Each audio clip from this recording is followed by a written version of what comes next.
Nah ini profil tidak otomatis langsung baru. Profil ini masih lama karena pelaku usaha tidak menarik data dari notaris yang terakhir, itu masalahnya. Jadi bukan notarisnya yang salah, tapi yang meng-OSS-kan yang salah, tidak pas. Ya, jadi kalau misalnya kita adalah notaris terakhir, Bapak Ibu, kalau ada kasus kita di pelaku usaha bilang, kenapa kok tidak ada SK-nya itu di dalam? Nah kita masuk ini tadi, perubahan badan usaha. Oke, kita masuk sini, kita klik, lalu agenda di kita, karena kita sebagai notaris terakhir, agendanya tentang apa? Nah kita klik sesuai dengan agenda yang terakhir. Di situ ada 4 pilihan tadi, profil. Profil itu tentang rubah kedudukan, rubah jalan, kecamatan, nomor telepon, email. Oke. Lalu perubahan modal, perubahan pengurus, dan keempat adalah maksud dan tujuan. Ini adalah perubahan nama perseroan. Kalau ada perubahan nama perseroan, harus diklik perubahan nama perseroannya. Ya, jadi yang nama-nama PT perorangan tadi yang pakai bahasa Inggris yang kurang pas ya, menurut saya kurang pas. Andai itu dirubah, kita masuk di perubahan nama perusahaan, jangan masuk di atas, nanti data tidak baca. Ya, di sini ya, bisa ya. Jadi masuk ke perubahan badan usaha untuk menarik data. Ya, apabila kita membuat akte tadi perseroan perorangan menjadi PT biasa atau persekutuan modal. Mungkin itu saja, Bapak Ibu. Jika ada yang mau tanya, monggo, persilakan. Ya, saya kembalikan kepada moderator. Baik, terima kasih Bapak Dr. Martin, luar biasa. Ini benar-benar ya, kita sesuai judul tadi apa, kupas tuntas, tas. Secara detail langsung dipraktekkan. Terima kasih kepada Bapak Dr. Martin atas pemaparannya yang tuntas dan lugas. Sekali lagi berikan aplaus untuk Bapak Dr. Martin. Baik, sekedar informasi bahwa kami telah menyiapkan 6 hadiah atau 6 reward untuk yang bertanya. Jadi monggo yang telah menyiapkan, ada 3 dari Ibu Doktor kita. Ini ada karyanya di Kapitas Rekta Hukum Perdata Kenotariatan. Untuk selanjutnya kita masuk ke sesi pertanyaan. Kami undang Bapak Ibu sekalian untuk bertanya, yang ingin bertanya. Kami buka di sesi pertama 3 penanya terlebih dahulu. Silakan nanti penanya menyebutkan nama dan asal daerah dari mana, lalu ditujukan kepada siapa pertanyaannya. Baik, untuk sesi pertama tadi saya lihat yang di sebelah kiri. Silakan untuk yang pertama, yang ya Ibu yang berkacamata. Yang kedua, kita dari layar kedua dulu ya, boleh ya. Ibu yang di jilbab hitam ya Ibu. Yang sebelah sini boleh. Nah, yang memakai jilbab pink.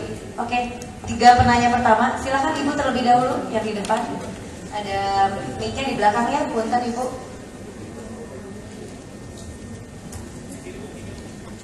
Kita tampung dulu 3, baru nanti dijawab. Ditujukan kepada siapa, nama, dan dari mana daerahnya. Langsung. Assalamualaikum warahmatullahi wabarakatuh. Bismillahirrahmanirrahim. Bu Fuli dan Pak John. Izin maaf Ibu, namanya dulu dari mana? Saya Melisa dari Bekasi. Ada beberapa hal yang perlu saya tanyakan, walaupun saya belum dapat orderan Bu sebenarnya Bu. Yang pertama, Bu, ini kan untuk Bu Fuli ya Bu ya. PT perorangan kan bisa beralih ke persekutuan modal, PT persekutuan modal. Kalau sebaliknya gimana Bu? Dari PT persekutuan modal, misalnya tinggal 1 pemegang saham, sebelum 6 bulan, kan orang Indonesia cerdas nih Bu, sebelum dibubarkan, dia beralih ke PT perseorangan. Itu yang pertama. Walaupun persepsi saya itu tidak dimungkinkan, tapi kan kadang-kadang klien cerdas ya Bu. Itu 1. Yang kedua, inti dari peralihan status PT perorangan ke persekutuan modal itu kan sebenarnya ada di modal ya. modal itu kan ada dua, menurut persepsi saya juga ya. Bisa pengambil alihan dari pemegang saham yang lama, hibah, jual beli saham atau apa ya gitu ya. Yang kedua adalah peningkatan modal dasar. Nah, untuk peralihan dari pemegang saham yang di PT perseorangan, kalau misalnya terjadi sebagian besar Bu, dan kategorinya akuisisi, apakah perlu proses pengumuman koran, kemudian akte peralihan sahamnya itu dilakukan? Lumayan Bu buat tambahan tagihan. Kemudian yang ketiga, Bu ini, Bu, seperti yang saya jabarkan tadi bahwa kadang-kadang kan orang Indonesia cerdas ya Bu, harus beralih dari PT perseorangan ke persekutuan modal. Oke, kalau gitu saya bertindak pertama sebagai pemegang saham persekutuan modal. Itu ya Bu ya. Yang kedua, si Nyonya B atau Tuan B tadi, itu dia bertindak sebagai diri sendiri. Gitu ya Bu, kan bisa kategorinya jadi dua. Atau misalnya saya, yang pertama adalah suaminya, yang kedua tanpa perjanjian kawin dibikin istrinya. Saya gimana cara nolaknya itu Bu, walaupun saya tahu itu nggak benar. Kemudian ke Pak Joni, Pak, saya belum menemukan sebenarnya klien atau bank perbankan yang mempunyai nasabah PT perseorangan.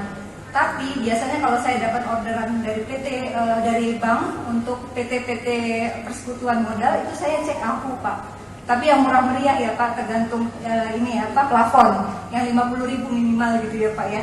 Nah, untuk PT perseorangan ini ada nggak Pak itu untuk ngecek itu riwayat itu di akunnya? Karena saya terus terang belum pernah mencoba untuk masuk. Baik, demikian ya Ibu, Bapak, terima kasih. Terima kasih Ibu. Ya, selamat siang Bu, saya Vina, mahasiswa Bu Fuli juga.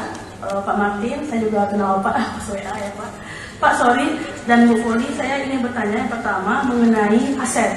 Jika klien kita bikin PT perorangan dan kategori badan hukum, setahu saya badan hukum bisa beli aset misalkan rumah, tanah, mobil dan sebagainya.